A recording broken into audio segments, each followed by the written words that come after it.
دوسرا جو تھا وہ کثرت السؤال۔ ان دونوں چیزوں کے متعلق تفصیل سے ہم نے گفتگو کی ہے۔ ایک اور چیز کا حکم جو احادیث مبارکہ کے اندر دیا گیا وہ ہے وَكَرِهَ لَكُمْ إِذَاعَةَ الْمَالِ۔ اللہ تبارک و تعالیٰ نے مال کے ضائع کرنے کو بھی تمہارے اوپر حرام قرار دیا۔ مطلب یہ کہ مال کو بلا وجہ کسی جگہ پر خرچ کر دینا جہاں پر آپ کا دنیاوی یا دینی کوئی فائدہ نہیں، یہ اضاعت مال کہلاتا ہے۔ جہاں پر مال کے خرچ کرنے سے فائدہ متعلق ہو، چاہے دینی فائدہ ہو یا دنیاوی فائدہ ہو، لیکن جتنا مال خرچ کر کے آپ فائدہ اٹھا سکتے ہیں اس سے زیادہ مال خرچ کرنا یہ اسراف کہلاتا ہے، فضول خرچی جس کو ہم کہتے ہیں۔ اور اللہ تبارک و تعالیٰ نے دونوں چیزوں کو حرام کروا دیا ہے، اضاعت مال کو بھی اور اسراف، یعنی جہاں پر مال خرچ کرنے کی شریعت نے اجازت نہیں دی ہے، شریعت نے منع کیا ہے مال خرچ کرنے کو، تو وہاں پر بھی مال کو خرچ کرنا یہ ناجائز اور حرام ہوتا ہے۔ جہاں پر شریعت نے مال خرچ کرنے کی اجازت تو دی ہے، لیکن جتنا مال خرچ کرنے کی اجازت ہے آپ اس سے زیادہ خرچ کر رہے ہو، جو اسراف کے اندر آتا ہے، تو یہ بھی اضاعت مال ہی کی ایک صورت ہے، اور اللہ تبارک و تعالیٰ نے اس کو بھی حرام کیا۔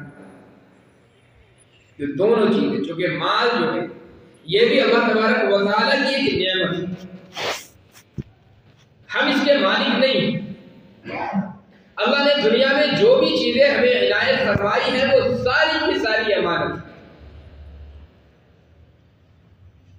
اسراف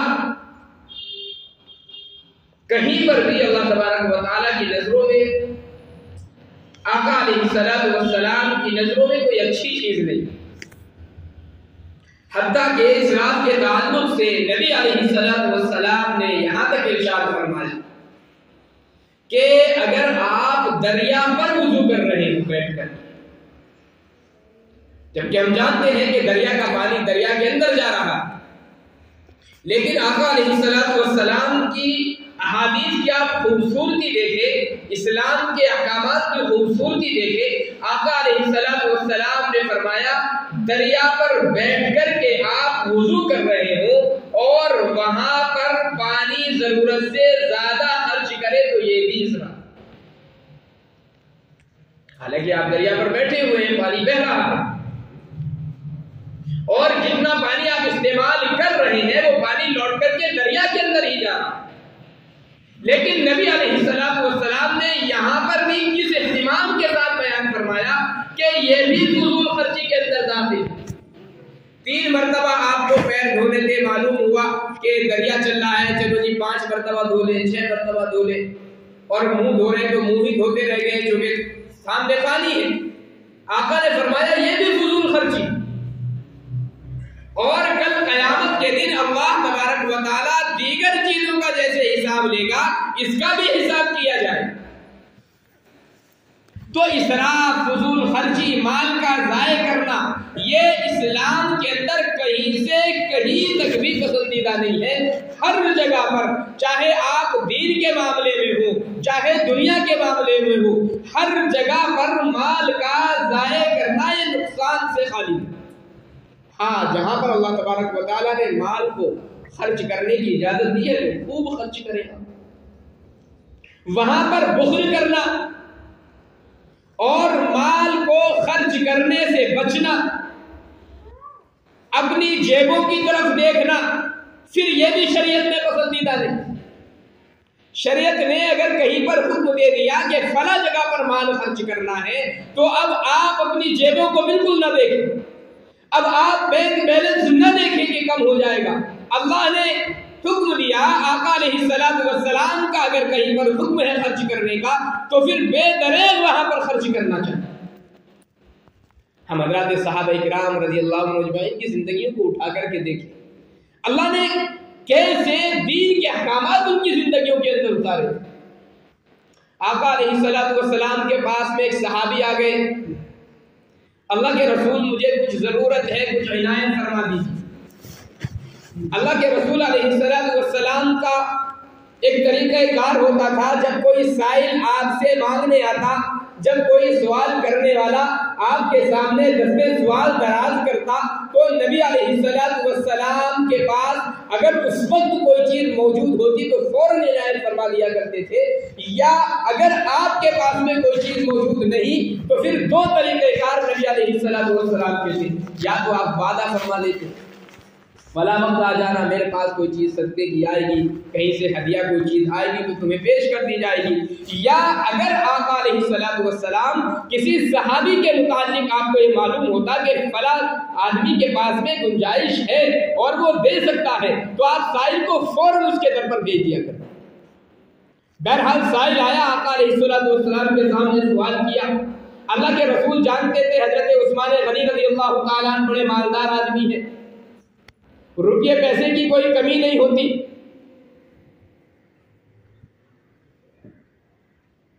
آقا علیہ السلام نے ان سائل سے کہا کہ عثمان غنی کے دروازے پر جاؤ اور جا کر کے اپنی ضرورت بیان کر دینا, کہہ دینا نبی علیہ السلام نے مجھے بھیجا. اب یہ صحابی گئے, آقا علیہ السلام کے کہنے کے مطابق حضرت عثمان غنی رضی اللہ تعالیٰ عنہ کے دروازے پر جا کر کے دستک دینا چاہ رہے تھے. دیکھا تو گھر کے اندر سے لڑائی کی آواز آ رہی. انہوں نے کان لگا لیے, میاں بیوی کی لڑائی آخر کس بات پر ہو رہی ہے. معلوم ہوا حضرت عثمان غنی رضی اللہ تعالیٰ عنہ اپنی بیوی کو ڈانٹ رہے ہیں, اور ڈانٹ ڈپٹ کس چیز پر.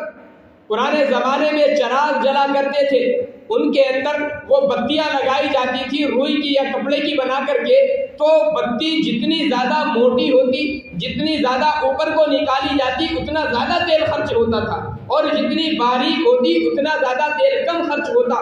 تو عثمان غنی رضی اللہ تعالیٰ عنہ کی بیوی سے غلطی یہ ہو گئی کہ بتی ذرا تھوڑی سی آگے کو کر دی چراغ کی, جس کی وجہ سے چراغ کا تیل زیادہ جل رہا تھا. تو عثمان غنی رضی اللہ تعالیٰ عنہ اپنی بیوی کو اس بات پر ڈانٹ کر. یہ صحابی سوچنے لگے بڑا عجیب آدمی ہے, بیوی کون ہے؟ نبی علیہ السلام کی چہیتی بیٹی, اور ڈانٹ ڈپٹ کسی بڑی چیز پر نہیں, ایک چراغ کے تیل پر ڈانٹ ڈپٹ ہو رہی ہے. ظاہر ہے اگر بتی آپ نے کوئی موٹی لگا دی تو کلو 2 کلو تیل خرچ نہیں ہو سکتا, زیادہ سے زیادہ 2-4 گرام کا فرق آئے گا بس. اب ان صحابی کو بڑا تعجب ہوا کہ نبی علیہ السلام نے عثمان غنی کے پاس مجھے مال لینے کے لیے بھیج دیا, اس کی کنجوسی کا تو عالم یہ ہے کہ یہ چراغ کے تیل پر بیوی کو ڈانٹ ڈپٹ کر رہا ہے.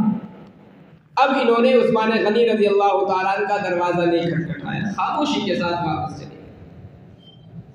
آقا علیہ السلام سے جا کر کے بھی کوئی تذکرہ نہیں کیا, اپنے گھر واپس گئے. اگلے دن پھر نبی علیہ السلام کی مجلس میں حاضر ہوئے.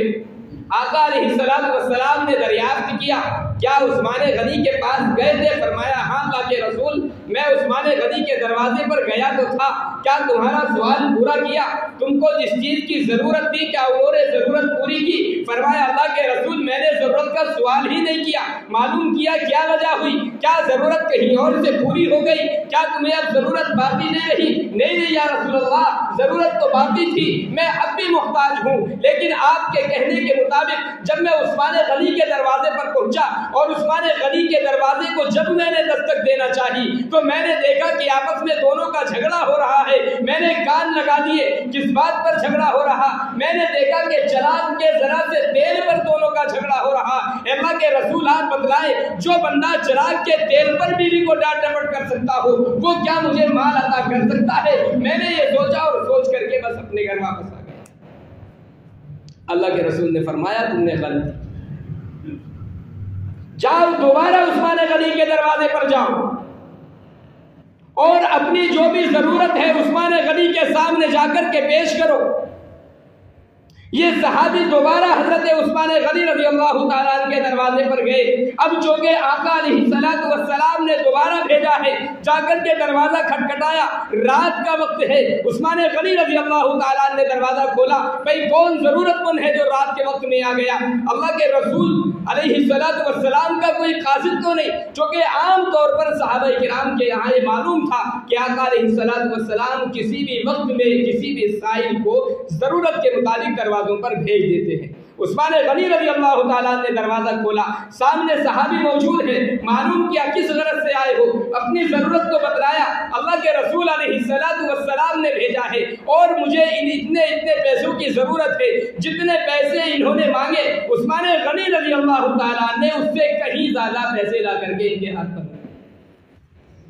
اب ان کو بڑا تعجب ہوا، یہ کیا معاملہ ہے؟ کل تو میں نے دیکھا کہ بیوی سے چراغ کے تیل پر جھگڑا ہو رہا،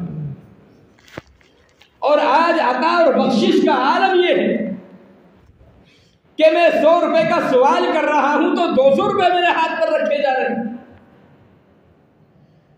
پیسے لے کر کے چل دیے. پھر خیال آیا، حضرت عثمان غنی رضی اللہ تعالیٰ عنہ سے عرض کیا اگر آپ اجازت دیں تو ایک بات میں پوچھنا چاہتا ہوں. کہا بتلاؤ کیا پوچھنا چاہتے ہو؟ کہنے لگے کل بھی میں آپ کے دروازے پر آیا تھا اور اللہ کے رسول نے مجھے آپ کے دروازے پر بھیجا تھا، لیکن میں نے دیکھا کہ آپ دونوں کا جھگڑا ہو رہا ہے اور تیل کے اوپر آپ بیوی کو ڈانٹ رہی ہیں، تو مجھے اچھا نہیں لگا کہ آپ سے میں سوال کروں. میرے ذہن کے اندر یہ بات آئی کہ جس آدمی کی کنجوسی کا بخل کا عالم یہ ہو کہ ایک چراغ کے تیل پر بیوی کو ڈانٹ ڈپٹ کر سکتا ہو، اس سے لڑائی جھگڑا کر سکتا ہو، وہ مجھے کیا عطا کر سکتا ہے. میرے ذہن کے اندر یہ خیال آیا تو میں واپس ہو گیا. آج دوبارہ اللہ کے رسول کے کہنے کے مطابق میں آیا ہوں. بس ایک سوال آپ سے کرنا چاہتا ہوں کہ کل آپ نے جو بیوی کو ڈانٹ ڈپٹ کی ہے، اس سے جو لڑائی جھگڑا ہو رہا تھا اور ایک چراغ کے تیل پر صرف جھگڑا ہو رہا تھا، یہ بتائیں اس کی وجہ کیا؟ حضرت عثمان غنی رضی اللہ تعالیٰ نے فرمایا کہ کل میرا جو بیوی کے ساتھ جھگڑا ہوا اس کی وجہ یہ نہیں تھی کہ مجھے تیل کے ضائع ہونے پر یا تیل کے خرچ ہونے پر کوئی فرق پڑ رہا تھا. مسئلہ یہ تھا کہ نبی علیہ الصلوۃ والسلام کا فرمان مبارک ہے جہاں پر مال کو جتنا خرچ کیا جا سکتا ہو اتنا ہی خرچ کرنا چاہیے. اس سے زیادہ اگر مال کو خرچ کیا جائے گا تو یہ مال کا ضائع کرنا ہے، اور مال کے ضائع کرنے کو قرآن کریم میں حرام قرار. میں یہ دیکھ رہا تھا کہ میرے گھر کے اندر چراغ کی باریک بتی سے کام چل سکتا ہے، چراغ کی باریک بتی کی روشنی میرے گھر میں کافی ہو جاتی. اب چراغ کی بتی کو موٹا کیا گیا اور اس کو باہر نکالا گیا تو وہ روشنی تیز دے گی، لیکن تیز روشنی کی میرے گھر میں قطعاً ضرورت نہیں تھی. لہذا جب روشنی تیز ہوئی تو یہ بھی مال کا ضائع کرنا ہوا، اور مال کے ضائع کرنے کو میں پسند نہیں کرتا.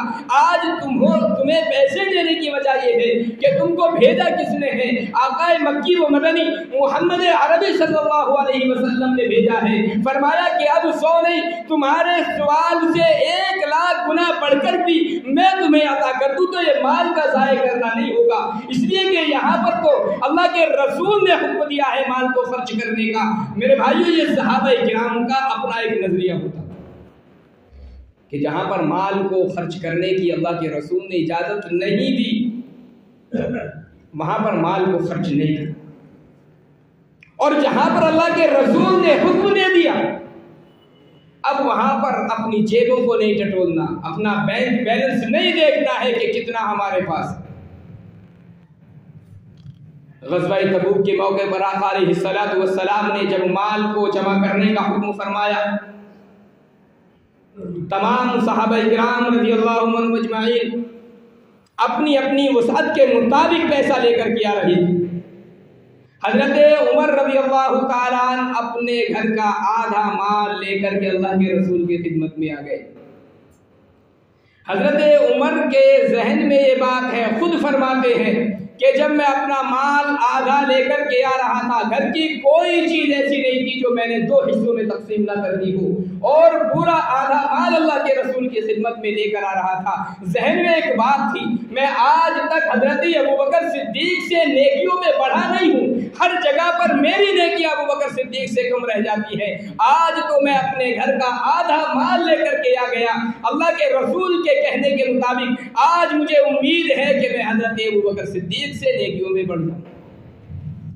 اللہ کے رسول کی خدمت میں لا کر کے مال پیش کیا۔ کچھ دیر کے بعد دیکھتے ہیں حضرت ابوبکر صدیق رضی اللہ تعالیٰ ایک چھوٹی سی پوٹلی اٹھائے ہوئے اللہ کے رسول کی خدمت میں حاضر ہو جاتے، اپنا مال لا کر کے پیش کر دیا۔ اللہ کے رسول نے معلوم کیا ابوبکر گھر میں کیا چھوڑ کر کے آئے؟ فرمایا ہے اللہ کے رسول میں گھر میں اپنے اللہ کو اور اس کے رسول کو چھوڑ کر کے آیا، یعنی گھر کے اندر کوئی چیز باقی نہیں۔ میرے بھائیوں، صحابہ کرام کا نظریہ تو یہ تھا کہ اللہ کے رسول علیہ السلام جہاں پر مال کو خرچ کرنے کا حکم فرما دے وہاں پر پھر کچھ نہیں دیکھنا۔ اب یہ نہیں سوچنا میرے بیوی بچوں کا کیا ہوگا، اب نہیں سوچنا کہ دوسرے وقت میں کھانے کا انتظام ہے یا نہیں، اب یہ نہیں سوچنا میرا کاروبار کیسے چلے گا، اب یہ نہیں سوچنا کہ کل کا خرچ میں گھر کا کس طرح برداشت کروں گا۔ نہیں، اللہ کے رسول علیہ السلام نے اگر حکم فرما دیا تو اپنے مال کو زیادہ سے زیادہ جتنا زیادہ ہم خرچ کر سکتے ہوں پھر اللہ کے رسول کی خدمت میں لا کر کے اس کو پیش کر دیں۔ اور اللہ کے رسول علیہ السلام نے جہاں پر مال خرچ کرنے کا حکم نہیں فرمایا تو آپ صحابہ کرام کا عالم دیکھیں کہ ایک ایک روپیہ خرچ کرتے ہوئے کنجوسی کرتے، وہاں پر خرچ کرنے کو پسند نہیں فرماتے۔ تو میرے بھائیوں، آقا علیہ السلام نے جو فرمایا ہے وَكَرِهَ لَكُمْ إِذَاعَةَ الْمَالِ کہ مال کو ضائع کر دینا یہ بھی اللہ تبارک و تعالیٰ نے حرام قرار دیا ہے۔ اس کا مطلب یہ نہیں ہے کہ کہیں پر خرچ نہیں کیا جائے، نہیں، جہاں پر اللہ کے رسول علیہ السلام کے فرامین موجود ہیں وہاں پر خرچ کرنا ہے، اور جہاں آقا علیہ السلام نے خرچ کرنے سے منع فرما دیا ہے وہاں پر خرچ کرنے سے رک جانا ہے۔ یہی ہے اسلام۔ مال ہمارے پاس اللہ کی ایک امانت ہے، اللہ اس امانت میں مکمل طور پر ہمیں کھرا اترنے کی توفیق عنایت فرمائے۔ وآخر دعوانا الحمدللہ۔